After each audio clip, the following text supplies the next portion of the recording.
आप सभी को गणेश चतुर्थी की बहुत बहुत शुभकामनाएं।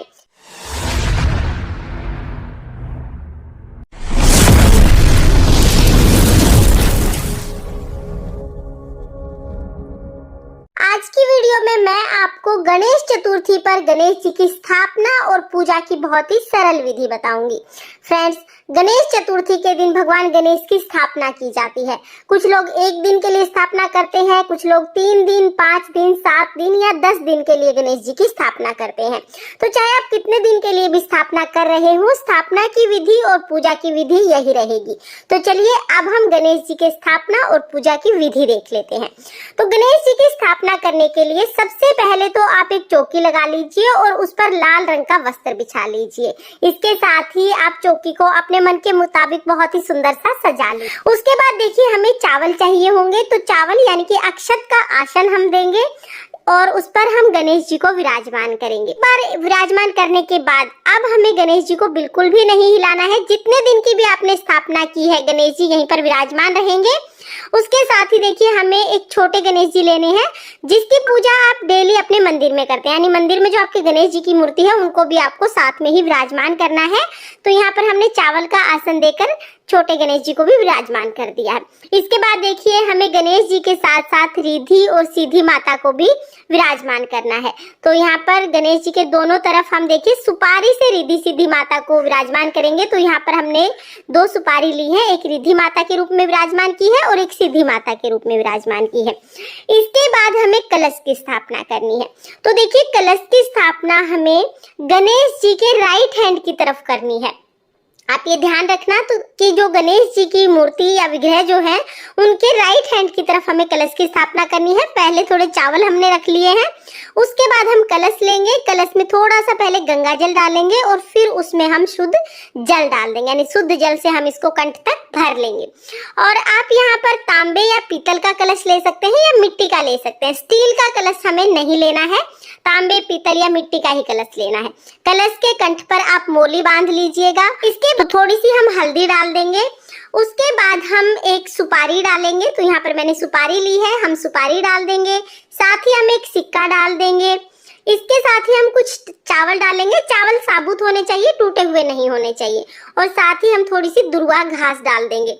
गणेश पूजा में दुर्वा घास का विशेष महत्व होता है। उसके बाद देखिए 5 चीजें डालकर हम कलश को, जो चावल हमने रखे थे, उन पर विराजमान करेंगे। और इसके बाद हमने यहाँ पर 5 पत्ते लिए हैं। आम के हमें पत्ते लेने हैं।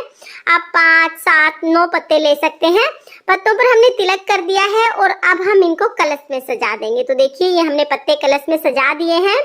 और इसके बाद हमें नारियल लेना है। तो नारियल पानी वाला ही लेना है। आप नारियल को पहले बजा के देख लें। और उसके बाद देखिए नारियल के ऊपर भी हमें मोली बांध देनी है, यानी जो एक कलावा होता है ये हम नारियल के ऊपर बांध देंगे इस तरह से लपेटते हुए। और इसके बाद हम तिलक करेंगे। आप स्वास्तिक बना सकते हैं या तिलक कर सकते हैं। और सीधे हम नारियल को रख देंगे। नारियल का जो मुख है वो ऊपर की तरफ होना चाहिए। तो देखिए यहाँ पर कलश की स्थापना हो गई है। गणेश जी की, रिद्धि सीधी माता की, सभी की स्थापना हो चुकी है। अब हम पूजा शुरू करेंगे। तो सबसे पहले तो हम शुद्धिकरण कर लेंगे। तो देखिए दुर्वा घास से जल के छींटे लगाते हुए हम शुद्धिकरण यानी कि सभी को स्नान करा देंगे। उसके बाद हम दिया जलाएंगे। तो दिया देखिए या तो आप बिल्कुल सामने दिया जला सकते हैं या राइट हैंड की तरफ, जिधर की तरफ आपने कलश की स्थापना की है ना, उधर की तरफ आप दिया जला सकते हैं, या आप बिल्कुल सामने भी जला सकते हैं। इसके बाद हमने मोली स्वरूप सभी को वस्त्र समर्पित कर दिए हैं। सभी को हम रोली का तिलक करेंगे। तो यहाँ पर देखिए गणेश जी को, रिद्धि माता को, सिद्धि माता को, कलश को, सभी को हम रोली से तिलक करेंगे। और फिर हम गणेश जी को चंदन से भी तिलक करेंगे। तो यहाँ पर हमने सभी को तिलक कर दिया है। इसके बाद कलश पर आप स्वास्तिक बना लें, या आप चाहे तो आप तिलक भी कर सकते हैं या आप स्वास्तिक भी बना सकते हैं। तो मैंने यहाँ पर स्वास्तिक बना दिया है। इसके बाद हम फूल समर्पित करेंगे। तो देखिए गणेश जी को लाल रंग के फूल अति प्रिय है, तो अगर लाल रंग के फूल मिल जाए तो बहुत अच्छी बात है। और अगर आपको लाल रंग के फूल ना मिले तो कोई भी फूल आप समर्पित कर सकते हैं। इसके बाद हम जनेऊ समर्पित करेंगे। तो जनेऊ आप स्थापना के दिन जरूर समर्पित करें। रोजाना अगर आप ना भी समर्पित कर पाए, अगर रोजाना समर्पित करते हैं तो बहुत अच्छी बात है, नहीं तो स्थापना के दिन आपको जरूर समर्पित करना है। उसके बाद देखिए हम दुर्वा घास समर्पित करेंगे। बाद हम अक्षत समर्पित कर देंगे। और देखिए भोग में सबसे पहले हमें नारियल और गुड़ का भोग समर्पित करना है और नारियल को आधा काट के इसके अंदर गुड़ रख लेंगे हम। और ये भोग जितने दिन की भी आपने स्थापना की है गणेश जी के पास में ही रखा रहेगा, इसको हमें उठाना नहीं होता है। तो यहाँ पर देखिए हमने नारियल और गुड़ का भोग समर्पित कर दिया है। इसके बाद हम पंच मेवे का भोग समर्पित करेंगे, तो जो भी मेवे आपके पास हो आप उनका भोग समर्पित करें। साथ ही हम यहाँ पर मोदक का भोग समर्पित करेंगे। मोदक गणेश जी को अति प्रिय है, तो हो सके तो आप मोदक घर पे जरूर बनाएं और मोदक ना हो तो आप लड्डू वगैरह का भोग भी समर्पित कर सकते हैं। इसके साथ ही हम 5 तरह के फल समर्पित करेंगे। हो सके तो 5 तरह के फल समर्पित करें, 5 ना हो तो 2 फल तो जरूर समर्पित करें। उसके बाद देखिए हम जल समर्पित कर देंगे और साथ ही हमें दक्षिणा जरूर समर्पित करनी है। दक्षिणा एक बार ही समर्पित करनी है, या तो आप स्थापना के दिन समर्पित कर दें या विसर्जन के दिन आप समर्पित कर सकते हैं। अब हम धूप दिखाएंगे, दीप दिखाएंगे और भगवान गणेश जी का पूजन करेंगे। तो यहाँ पर हम धूप जला लेंगे। इसके साथ ही अगर आपने गणेश चतुर्थी का व्रत किया है तो आप कथा अवश्य सुने। अपने सीधे हाथ में हम चावल और फूल लेकर गणेश चतुर्थी की कथा सुनेंगे। एक दिन माता पार्वती को स्नान करना था, लेकिन उसके आसपास कोई नहीं था जो द्वार की रक्षा कर सके। उनके मन में विचार आया कि उन्हें किसी ऐसे व्यक्ति की आवश्यकता है जो द्वार की देखभाल कर सके। इसी भावना से प्रेरित होकर उन्होंने अपने शरीर की मैल से एक सुंदर सजीव बालक की रचना की, जिसे उन्होंने गणेश नाम दिया। उनके हृदय में इस बालक के प्रति अपार स्नेह और ममता उमड़ पड़ी। बालक गणेश अब उनकी सेवा में समर्पित हो गए और उन्हें द्वारपाल के रूप में नियुक्त किया गया। माता ने बालक से कहा, जब तक मैं स्नान कर रही हूँ तुम द्वार की रक्षा करना और किसी को भी अंदर मत आने देना। बालक गणेश ने माँ का आदेश स्वीकार किया और पूरे समर्पण के साथ द्वार पर पहरा देने लगे।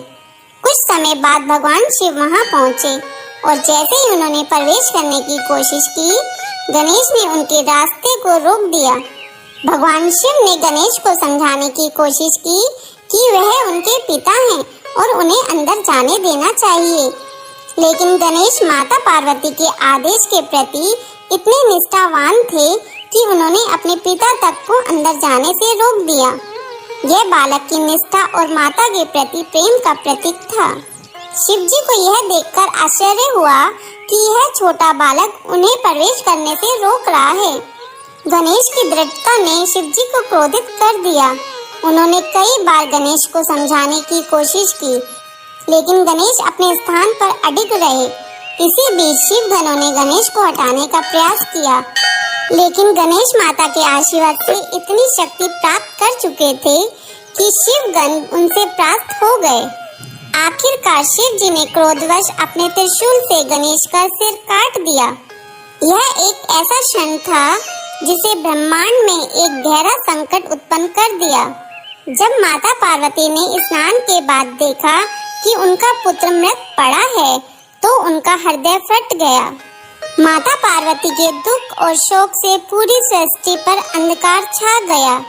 प्रकृति की गति रुक गई और चारों ओर विनाश का माहौल फैल गया। ब्रह्मांड का संतुलन बिगड़ने लगा।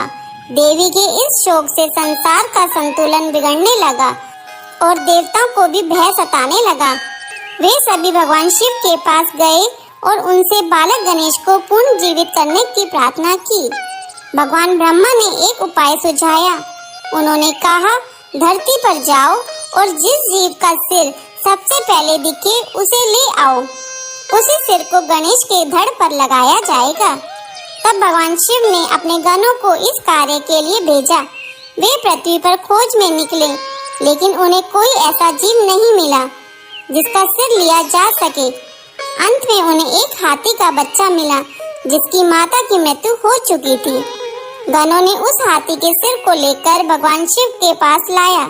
भगवान शिव ने हाथी के सिर को गणेश के धड़ पर लगाया और भगवान विष्णु ने उसमें जीवन का संचार किया। गणेश फिर से जीवित हुए और माता पार्वती का शोक समाप्त हो गया। संसार में फिर से शांति और संतुलन की स्थापना हुई। इस प्रकार गणेश जी को विघ्नहर्ता और संकट मोचन का दर्जा मिला। एक लोटा जल हमें साथ में जरूर लेना है। और देखिए, कथा सुनने के बाद जो हमने हाथ में फूल और चावल लिए हैं, ये हम भगवान गणेश जी के चरणों में समर्पित कर देंगे। इस तरह से हमारी कथा पूर्ण हो जाएगी। इसके बाद हम करेंगे आरती। तो यहाँ पर हम गणेश जी की बहुत ही प्रेम पूर्वक आरती करेंगे। आरती करने के लिए मैंने यहाँ पर कपूर ले लिया है। आप कपूर से भी आरती कर सकते हैं, या जो दिया आपने जलाया है उससे भी आप आरती कर सकते हैं। तो यहाँ पर देखिए, बहुत ही प्रेम पूर्वक हम भगवान गणेश जी की आरती करेंगे। आरती करने के बाद हाथ जोड़कर पूजा में रही कमियों के लिए क्षमा याचना करेंगे और अपनी मनोकामनाओं को पूर्ण करने के लिए भगवान गणेश जी से प्रार्थना करेंगे। और हम भगवान गणेश जी से प्रार्थना करेंगे कि हे भगवान, हम इतने दिन के लिए आपकी स्थापना कर रहे हैं, आप स्थापना की पूजा पूर्ण करने में हमारी सहायता करें, और अगर हमसे कोई भूल चूक हो जाती है तो उसके लिए हमें क्षमा करें। इस तरह से हम प्रार्थना करेंगे भगवान गणेश जी से। इस तरह हमारी गणेश चतुर्थी के दिन सुबह की पूजा समाप्त हो जाएगी। तो सुबह के समय हमें इसी तरह से स्थापना करनी है और पूजा करनी है। पूजा के बाद जो जल का लोटा है ये आप सूर्य देवता को अर्घ दे दें, और उसके बाद जो भी आपने भोग प्रसाद चढ़ाया है ये आप घर में सभी को बांट सकते हैं। जो गुड़ और नारियल है उसको हमें नहीं उठाना है, वो वहीं पर रखा रहेगा। बाकी जो भी भोग प्रसाद है वो आप उठाकर सभी में वितरित कर सकते हैं, सभी में बांट सकते हैं। शाम के समय भी हमें आरती करनी है और भोग समर्पित करना है। तो इस तरह से गणेश चतुर्थी की पूजा की जाती है।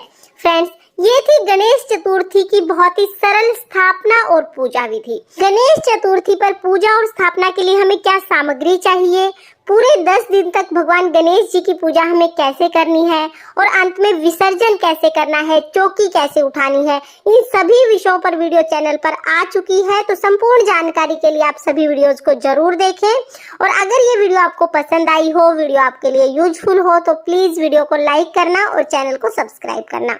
विघ्नहर्ता श्री गणेश जी की कृपा आप सभी पर बनी रहे। तो फिर मिलते हैं किसी और वीडियो के साथ। तब तक के लिए ओम श्री गणेशाय नमः।